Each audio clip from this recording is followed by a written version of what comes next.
Jay-Z's The Blueprint 3 has the #1 album in the land as largely speculated. His album fell just below the gold mark for 500,000 units sold, and the Beatles needed 14 re-releases to have the most albums sold by a single artist this week, with about 600,000 copies sold.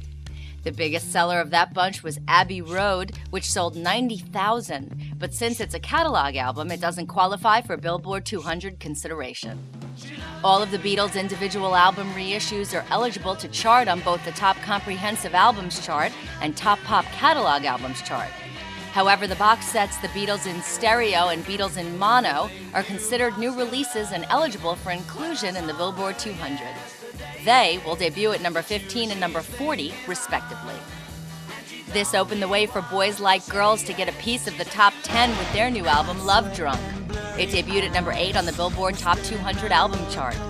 Vocalist Martin Johnson talked about the difference between their last album and this album.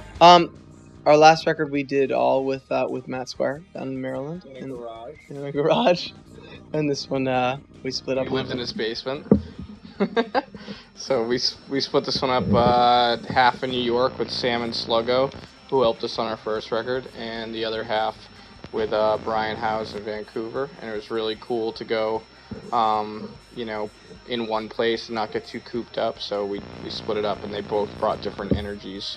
Getting back to Jay-Z, he has become the solo act with the most #1 albums, passing Elvis Presley with the Blueprint 3.